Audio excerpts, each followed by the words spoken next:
Good evening, ladies and gentlemen. Um, as you know, the Northeast got hit with Hurricane Ida, and let's just say WRKM was a casualty of Ida. Not really. Okay, like there was a flood, but it was like not even that bad, really. So to be honest, we could be in the studio right now. We could be, but safety precautions from the local government have told us to stay out. So we will be staying out. Our friends over at The Wave 108.8 let us use their studio, but it's like not even their best studio. So I guess they're getting us back for all this shit we talked about the last time we were here. I believe we called them a Bush League radio station. Fair. Fair. Definitely our fault. We just didn't see the value in the wave, giving us the opportunity to sit here and be able to broadcast while our home was. I don't even know what was going on that week, really. WRK was just like to throw us all around. When it was me and the Wonderkin. The Wonderkin says hello. He does live. And remember, homemade tacos are better than Taco Bell. Piece of advice from the Wonderkin. I'm here with producer Kyle. He doesn't get a mic. I've explained that last week. He's not allowed to speak. I'm not entirely sure if he's a real child, to be honest with you. He looks a little different. He looks older than he should. He shouldn't have grays at this tender age of, I believe, 15? That's bad. I don't know what's going on there. He tells me it's this weird condition that runs in his family. I call that a gimmick. He's definitely a 45-year-old midget. And I will get to the bottom of this one day. But I could see him being president someday. He has that dumb face. That dumb George Bush kind of face. He's going to talk his way into something. Maybe not the presidency. Maybe, Kyle, you'll at least get to like local congressman. Like you'll talk your way there somehow. Well, I really like politics. Okay. What else do you like? Well, I like waffles. Well, that's cool. People like waffles and politics. I kind of like this guy. Let's have him around more often. That's how it's going to happen. Something stupid like that. And some goof. That's how Kyle's life's going to turn out. He's going to make it just by being there. Sometimes the surrounding does matter, though, It does matter. Wherever you are, you want to be in a place that's optimal for you. Whether that's a physical realm, spiritual realm, mental, just life stuff. You always want to be in a good space. You always want to be in a space that values you. I saw a great meme that I won't directly quote. I'm not going to grab my phone. I'm lazy. I've mentioned that several times on the show. I just won't do things if I don't have to do them. But he showed a bottle of water. And then his caption was, a bottle of water, this is me paraphrasing, by the way, can have any value. It can be $2 at the store, $5 at the club, 50 somewhere in a restaurant, something like that. You know what I mean? It all depends on what the location values the water at. And, that's a very high concept for a lot of people. And I think I saw a lot of friends when I put that meme up telling me, like, man, I really needed that today. Like, I really needed someone to remind me of that. Because we do sometimes devalue ourselves with our thoughts. We're already devaluing ourselves every day with some of our dumb actions that we do. Some will, at least us personally, will be like our own personal Carfax. And we'll point out all the little dings, a broken tail light, oh, he's got a dent on that door. we're not very fair to ourselves for the most part. So we devalue ourselves in our mind. But in doing so, we also devalue ourselves to other people, and they don't value us at a level as they should. And then that's when you have these constant conversations as you get older. And you'll learn this, producer Kyle, that you're always going to have these conversations of what is my worth? What is my value to, my family? What is my value to my friends? What is my value to society? What is my value to my job? All these things. It's just a constant trying to figure out what's your worth. It's not a real easy, thing to figure out. You don't want to overvalue yourself, because then if you do, you're kind of a dick. And we all know those dudes. You know what I mean? Who don't deserve the high praise, but they get it. They totally get it. And you can't really blame them for it. They've convinced other people that's the value, because they see themselves as that high value, target, that high value client, that piece of the puzzle. You can't necessarily, I would say, have that confidence all the time. There is a value to being humble. It's a stock market, it's a social stock market, social currency. You're always trying to, buy more stock in, other people, and then, sell right when they're at their peak, when you can know it can only go down from here. A lot of jobs do that. Like they get the best out of a young person and then toss him away as he gets older, because he's no use to them. He doesn't have the energy to continue the way he used to do it. But it is something to watch people personally, or not really personally, or people you know by acquaintance, be able to do that. Know their value and see someone pay them that value. We here are pro wrestling fans. And every Wednesday I watch All Elite Wrestling. And one of the people up there I happen to know through friends and hung out with several times, Santana. Him and Ortiz are a tag team at AEW, and they're an amazing tag team. They've wrestled plenty of places. I've watched that dude wrestle in some weird place in Staten Island to a club in Queens. I've been in the Heights with him. I've had conversations with this dude. And he always knew his value, at least from what I saw. Like, from what I gathered, I'm like, that guy knows who he is, and he knows what he has to offer. I don't doubt that he had moments where he questioned himself. Everyone does. You're not a human if you don't. But he always felt like he had an idea. And we would laugh, about it. Like not like, mockingly, but like lovingly. Like, yo, that X thinks he's the best. You know what I mean? And no one's going to tell him different. That was something that we really enjoyed. So, watching him now be on one of the biggest stages, if not right now the hottest stage in pro wrestling, doing it at a high level, seeing that drive and determination, that's magical for me. Like, it's such a great feeling I get whenever I see him on TV. I'm like, damn, he did it. He knew his worth, and he got it. Now, that doesn't mean he always got it. It took him a while to get there. Before guys end up on your TV, they could be wrestling as long as 10 years already. Some of them start when they're 18.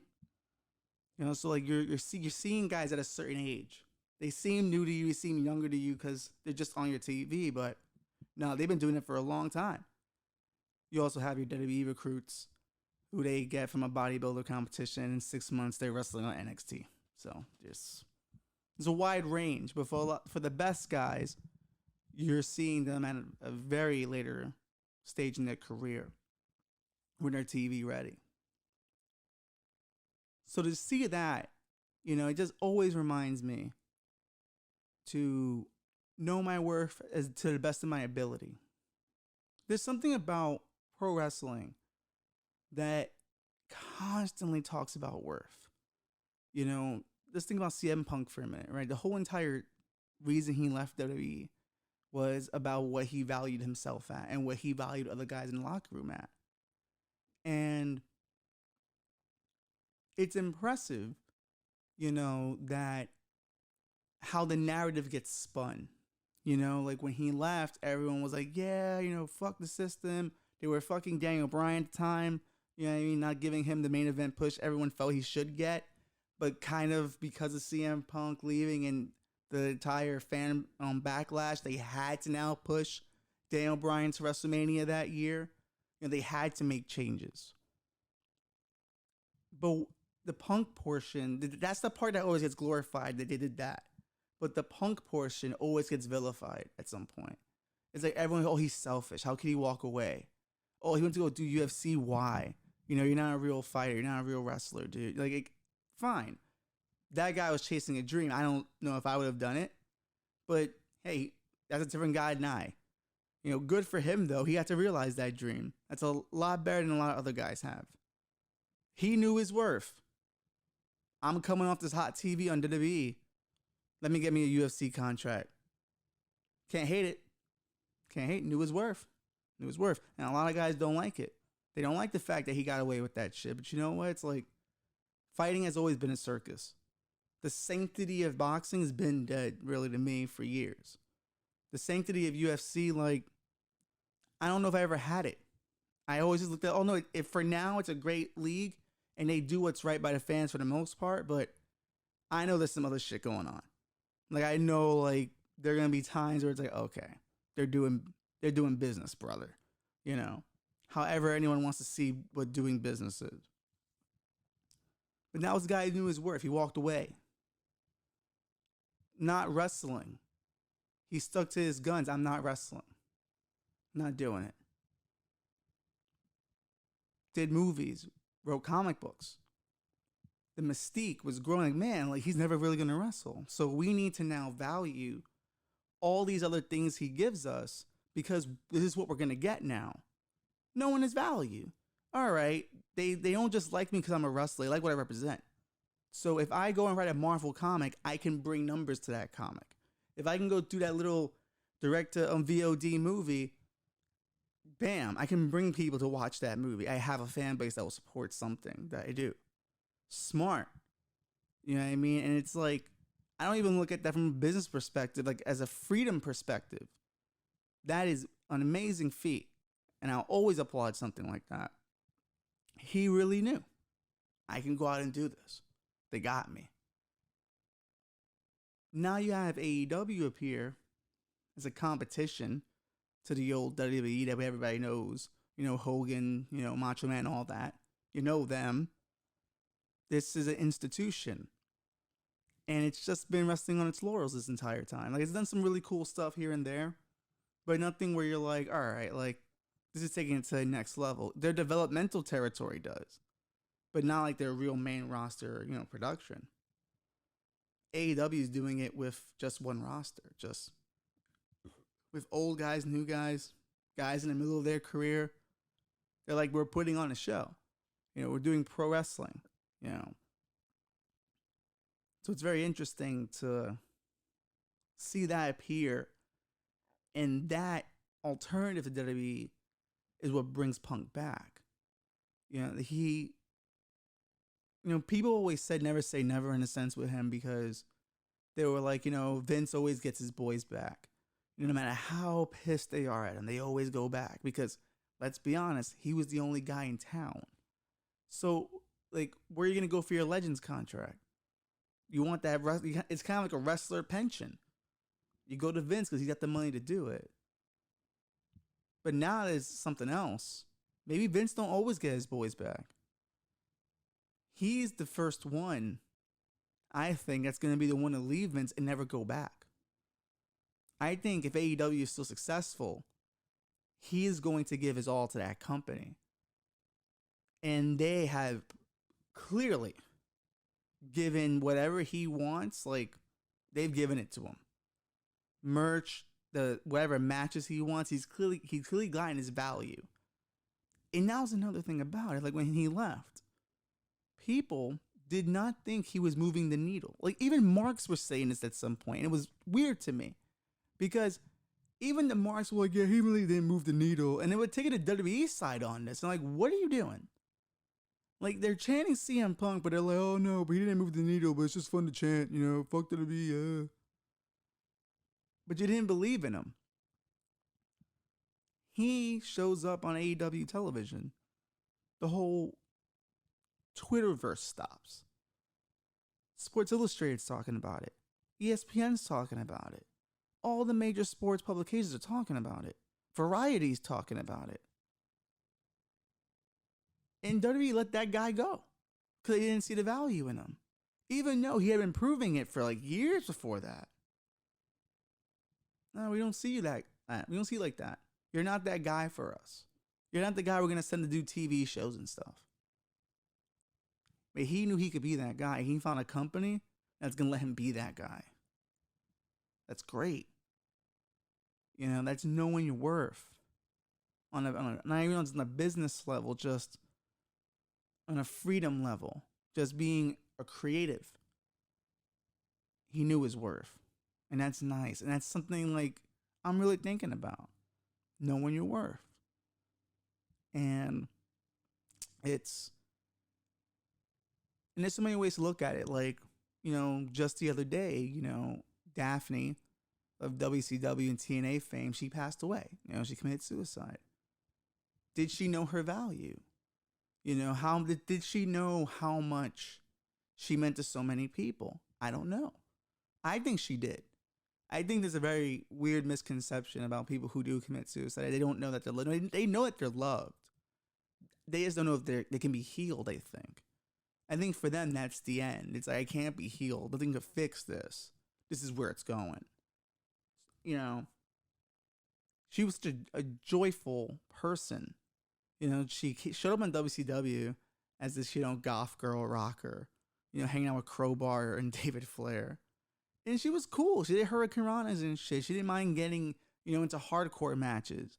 You know, in TNA, she was hanging out with Dr. Stevie, you know, who was like a weird, you know, it was Steven Richards doing this weird doctor gimmick where he's like a weird psychiatrist that can get people to do shit. It was a weird time in TNA. But wherever she was, she always gave 110%. You never felt like she phoned it in. Whatever gimmick, whatever match, all of it. She really, truly gave it her all. Because there was something, I think, in that where she valued that admiration. It filled up whatever needed to be filled up. You know? They say a lot about those kind of celebrities. And celebrities in general, actually, all performers. They need that adulation to fill themselves up. You know? They're missing something. But I think she had that in the end. You know, I think she knew how loved she was. But I think it's the understanding I think those people are looking for. Because she said, you know, she had put her video up on Instagram beforehand, on live. You know, and she was like, I just feel so alone. So you guys don't get it, I feel alone. And I think that's something beyond love. You know, I think that's something beyond, you know, hug. I think that's understanding. And I think that's where that is, you know. So if you cannot understand, you know, or find a connection with someone else to understand you, you don't think highly of your value. You know, she wasn't able to think, you know, like she wasn't able to see how much value she had to everyone else because no one truly understood what it meant to generate that, where that came from. And in the very end, she asked that her brain be, you know, donated to Boston so they can run the CTE stuff on it to find out like if that played a part in all this. Even in the end, still giving to the business that she loves. Like I have, and maybe that was her knowing her value in the end. Like this struggle I cannot fight anymore. But in this end, there's a value. This can help CTE research. Like you had like, and you have to almost try to like rationalize it because it's so sad because she was such an amazing talent and such an amazing lady. I've never like there are very few people in this wrestling business that does not have a terrible story about them, but you can't find a single one about her. And that's something I think I always admired from afar. Like anytime someone did an interview, they always like there were people giving out shout outs to Daphne. You'd be like, nice, like someone appreciates what she brought to the table. Someone, you know, knew her value. So I guess with that, you know, portion of the show, I would say know your value, you know, the best you can. And if you're not getting it in the place you are, then you got to go find that value somewhere else. And don't be afraid to go for it. It's going to be a weird, transition, but go for it. Find a place where you feel most loved and dedicate yourself to it. Or where you feel most valued and dedicate yourself to it. Because there's a lot of reward there.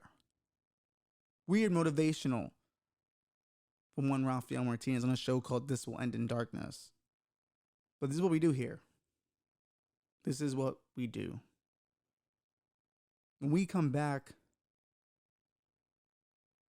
there is a storm. There were some aliens, apparently. And I'm very confused by Texas. When This Will End in Darkness continues.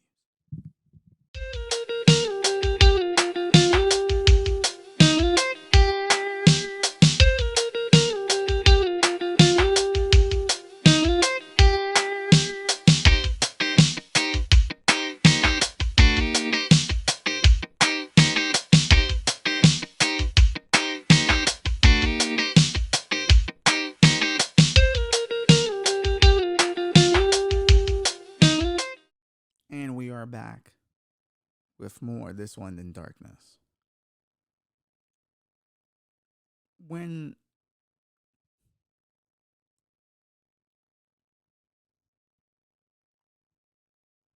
people value being right, they really do. They really value being 100. I think that's what's happening now with everything. I think everyone just has an addiction to being right. There are people who study things they have no interest in, just so they can be right when that conversation comes up. Because everyone wants to be right. 100% of the time. Everyone has to have the correct take on everything. Never mind that some people can't, here comes the burr, can't be on Twitter all the time. Or, have CNN on all the time, So I often see the cross section on Facebook of people who aren't fully up to date on everything versus the people who are up to date on everything, and it's some kind of weird gratification and being able to correct someone and being able to go oh, well, he didn't know, but I put him on, I told him, I got him to get it, and it's yeah, but he probably hadn't read that article yet, or he probably hadn't heard this news story yet. And I always see it a lot on the unemployment page. I'm still on there, seeing how everyone else is doing over there. But it's people who put up articles from 2 days ago, and someone's that's from 2 days ago, dummy. And it's all right, fucking relax. Maybe that person didn't know. That's just how it is. You don't have the time to be right all the time. And you always see it after events happen. Recently with the Afghan, what do we call it? Withdrawal, I guess. People were I would have done it differently. I would have handled that very differently. Ben Shapiro's probably, got a billion plans for how Biden should have handled it differently. One of my favorite things, though, is when the storm came by. What I love about natural disasters is the people who are of faith, who are hyper into it, love to come out. They're the first ones out. Going, well, had you read the Bible, you would have been prepared for this flood.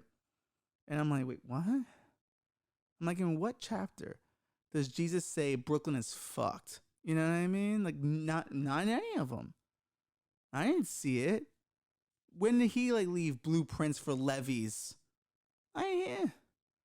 Someone was had you read, Noah's Ark recently, you would have known that this would be coming.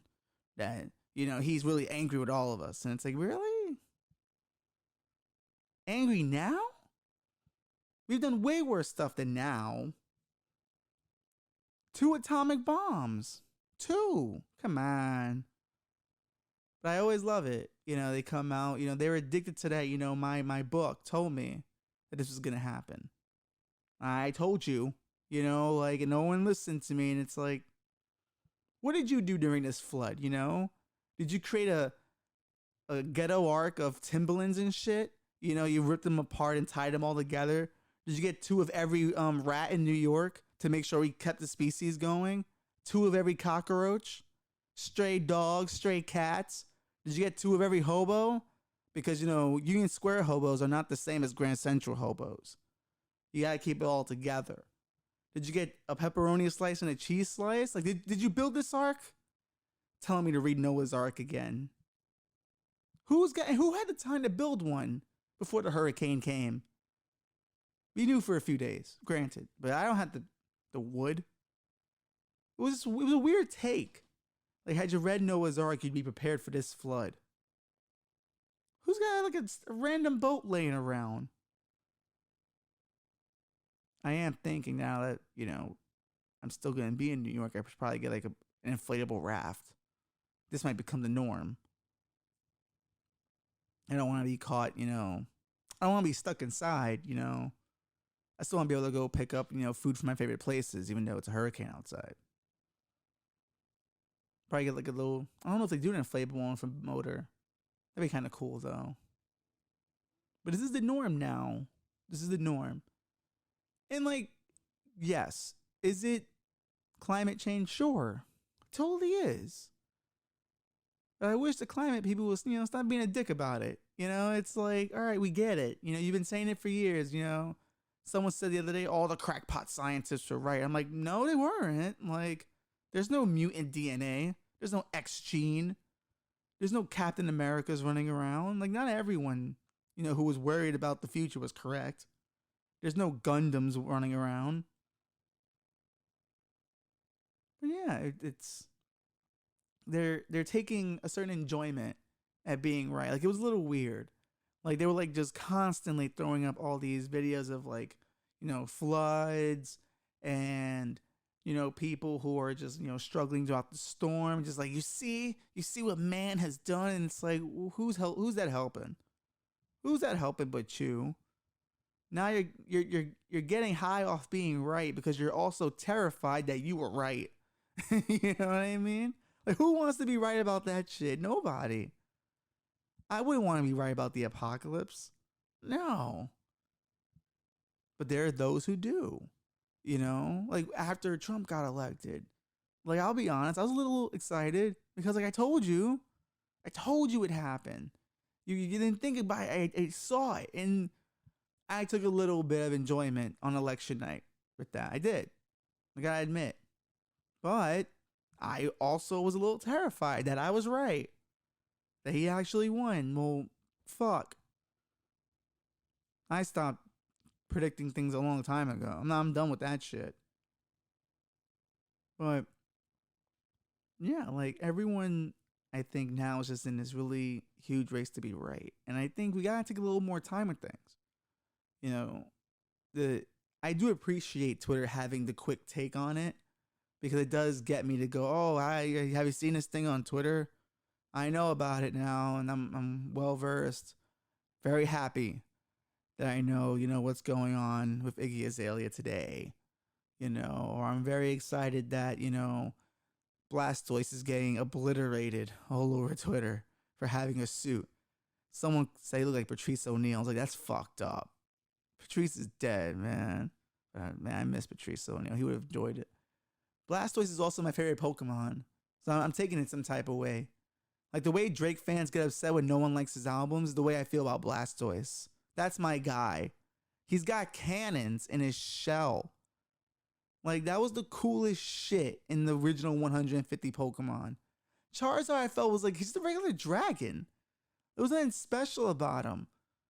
I think that's because kids deep down like fire. Because we're cavemen when we're kids. You know what I mean? We're still apes. So we're still amazed by fire. But I was always a water type trainer. I love the water.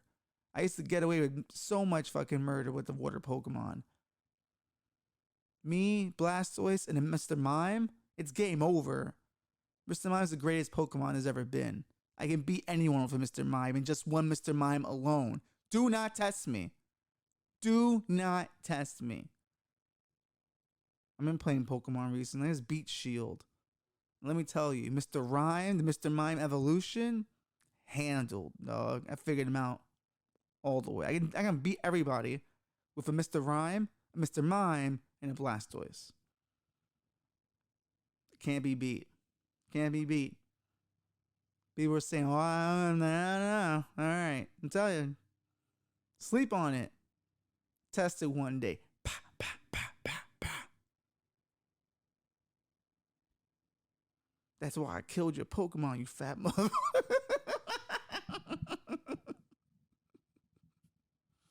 Hit him up, Pokemon style.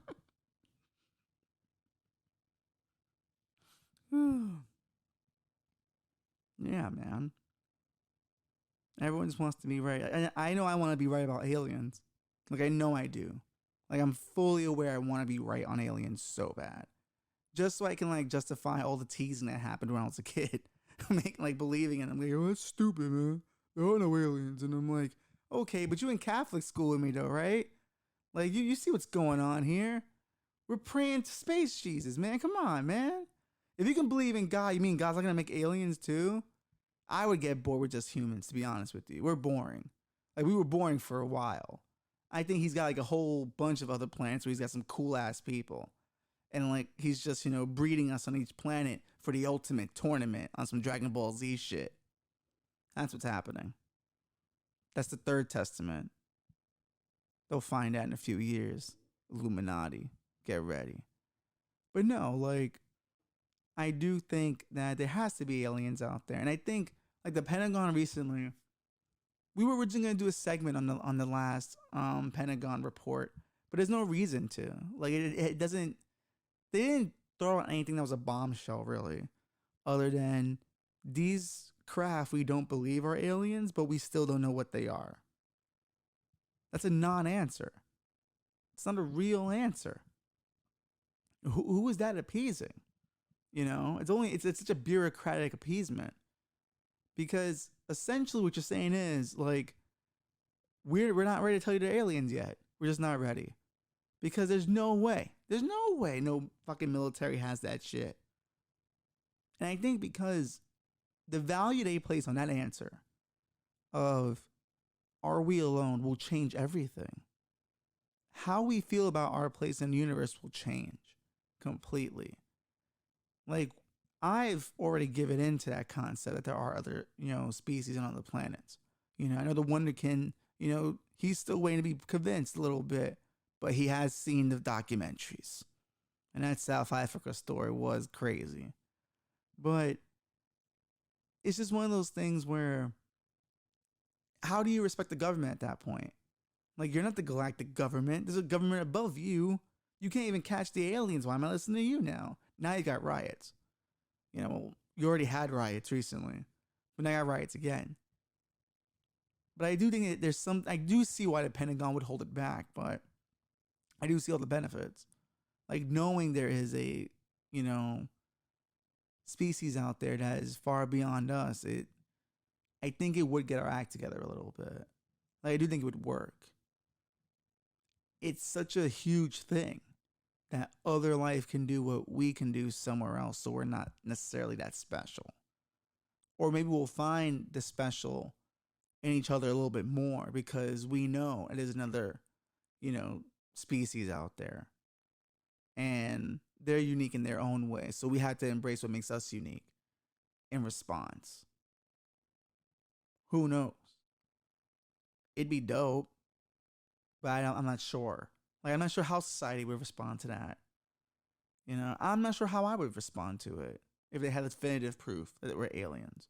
Like an alien body. I don't know how I would respond to that. That'd be so weird. It's like looking at it's like the first time you ever seen like an alien in a movie as a kid. Like, you don't know how to perceive that. Like, it's a guy in a suit, so you're not terrified of it. But you're still like, oh, that looks, fucked up. Look at those jaws. And we don't make too many fun aliens, actually. We're always petrified of aliens coming. We never make really cool, chill aliens. Aliens. We never make the ones that want to hang out, get to know us, see our art, play some music. We don't get too many of those. Because we are afraid that, holy shit, if there's aliens, like, they're going to kick our ass. They have way better technology than us, which is fair. They probably do. And rightfully so. I don't think we're ready for alien technology. I don't think the government has it. If the government had it already, they'd be using it already. Some would say like the B-2 bombers and all that. If you look at that, that can be UFO-ish. Some other weapons, the hydrogen bombs, like that, that can be UFO-ish. But I'm not sure. I'm not entirely convinced. But they would have to use that alien technology. They'd be too tempted to do it. If they were able to split atoms with just what we have here, imagine what they can do with something that was a little bit more advanced. But I think they know, man. I think they know. I think they know, and they know how scary that answer is. That answer will make or break society, I think. Maybe that's overhyping it. Or maybe I'm putting my value on it. I'm putting a higher value on it than maybe it should. Maybe it won't do all that. Maybe like when they first started doing it during the pandemic, no one gave a shit because it was a pandemic. Or there was, anti-vaxxers versus vaxxers. Or there was Democrats versus Republicans, where there was this constant search, for identity. What does that mean? Because, now that we've gotten rid of religion, we're now looking for a new thing to believe in. What's that? What's my identity? What's this? Even though looking for identity is fine, but at some point you gotta make peace with it and move forward. Like everything can't be determined by it. You can't have a society that way. So hopefully we get past that phase sooner rather than later. Because the alien thing is important. The climate change thing is important. But we're really getting caught up in a lot of these little details. It's a little scary. But I do think that the alien answer could do something. Maybe not drastically change the world, but push it in the right direction. Loosen a little bit some of these restrictions, because we're going to need to unite together in case some bad shit happens. So maybe you see a bit more, negotiation from the two political parties. Like, listen, we got to get these votes, but at the same time, when the aliens come, you got me, right? All right, cool. So I'll give you a little bit, so you give me a little something. Because now we have to be united. There's something else. Who knows? Who knows? We stay tuned to how the world spins. We stay tuned.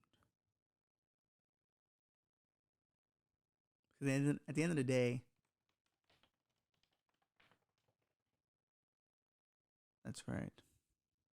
It's all crumbling down. But you know what? We put value on this studio, even though it makes weird creaky noises and stuff. We put value on it because it's a special place where special talks get to happen. On the wave 108.8. There, I did it.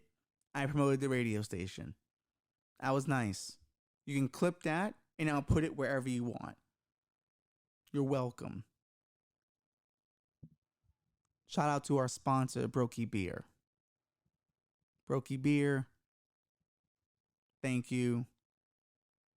They sent me a case recently. And I gotta admit, it wasn't bad. They're getting better. I guess they're taking the criticism that I have broadcasted to heart. And it's looking pretty good. I'll have a review next week of the latest batch. But I'm telling you, it's tasty. It's tasty. Well, Kyle has to report to his probation officer, probably. Because 15-year-old my ass, all right? He looks like fucking Doctor Strange with his little grays on the side. I know what's going on here. This is a gimmick. I'm going to find out the hell's going on here. And I have other stuff to do. WRKM will be back harder than ever. Last week, they pumped out all the water in the basement, so I think we'll be fine now. Studio's probably overrun with germs. But I'm already vaxxed, so I think I can survive anything now. I'm a mutant now, according to my DNA. Spike proteins cannot stop me. I cannot be killed. I'm the best of all time. I can fight Jake Paul, dog. Get me a microphone. I can fight Jake Paul. And I'll win. I'll cut the promo and I'll win. Because here's the thing about me and Jake Paul, right? Damn, I was going to end this show, but now I'm not. Listen, I can beat Jake Paul because I am not going to take a dive the way Tyron Woodley did. He looked like a bum. And the sad part was, I'm used to his bummy tactics in UFC. He fights like that all the time. But he was extra bummy in the replays I saw. So bummy. I'm disgusted. But I can fight Jake Paul and win. Because I have heart. And I value knocking that cracker out. Then again, if I fight Jake Paul, I think we all know how that's going to end.